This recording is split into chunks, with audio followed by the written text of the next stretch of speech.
Magandang araw mga kaibigan. Bigyan natin ng reaction, opinion itong post ni Attorney Trixie Angeles kung saan isinare niya ang article sa Bloomberg Business. Ito yung title sa ano. With 2 years left until his term ends, Philippine President Ferdinand Marcos Jr. is worried, nangangamba, natatakot that gains, yung ganansya o yung accomplishments niya, that gains he has secured will be undone by whoever comes next. Lagay do, Philippines Marcos heirs fears former ally could undo his legacy. Former ally si BP Sara kung manalo, wawaldasin daw o wawalain kung ano man ang nasimulan niya, hindi pagpapatuloy ni BP Sara. Ay nako, ito ang reaksyon ni Atty. Angeles. Tingin ko, hindi talaga kakayanin ng susunod na Pangulo yung mga gains. Close and open parenthesis, yung mga ganansya. Ano bang ganansya ng administrasyong ito?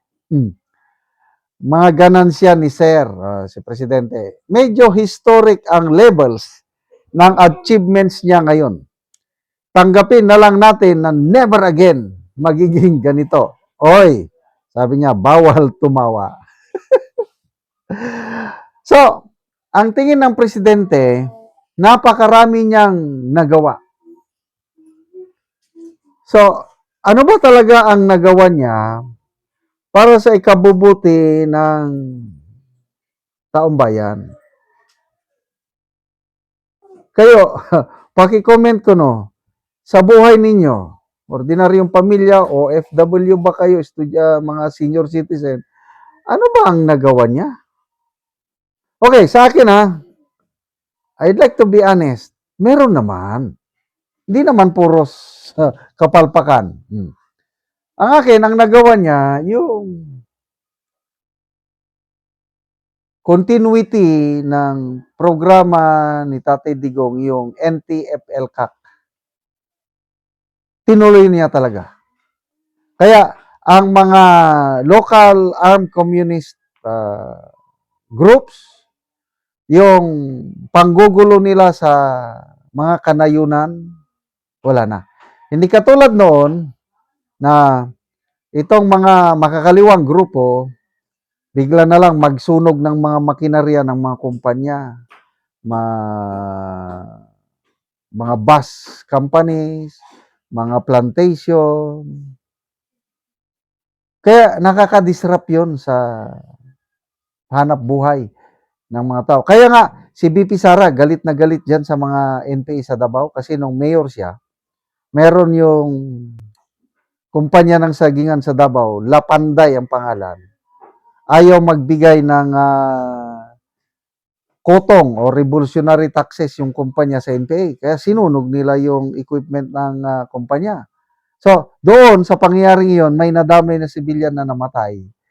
Si BP Sara mismo ang nagdala, nasaksihan niya yung fish vendor ata yun, na huli ng crossfire whatsoever. Dinala niya sa hospital, sa kasamang palad, namatay pa rin. Kaya doon nadurog ang puso ni Mayor Sara pa noon. Paano niya i-announce sa pamilya na namatay? Fish vendor lang yun. Tapos mayroong isang lieutenant namatay din sa pakikipaglaban sa mga makakaliwa. Kaya tinanong siya ng nanay ng tenyente, Inday Sara, bakit mamamatay ang anak ko sa ganito? Mayroon pa bang susunod na mamamatay? Kaya mula noon, lumaban na si BP Sara sa mga makakaliwa. At ngayon, insurgency free ang Davao City. Kaya nang umupo si Tatay Digong, pinagbigyan niya yung mga makakaliwa peace talks, kaya lang nag-traidor pa rin sila, kaya pulbusin! Yun. Naging successful ang NTF-ELCAC. Sa ngayon, itinutuloy ng Administrasyong Marcos. Yun ang alam kong maganda. But after that, wala na. Agriculture, farmers, ay lalong naghihirap ang mga farmers. Ano pa? Corruption, lalo na. Ano yon? Unang executive order na pinirmahan niya, Presidential Anti-Corruption Commission, dinisolve niya. Bakit kaya? Ito pala ang resulta. Magiging talamak ang korupsyon. So, kung yun ang gains o ganansya na sinasabi ng Pangulo, ay itong corruption issue na ito, mali-mali hindi talaga itutuloy ni BP Sara. Papanagutin niya kayo.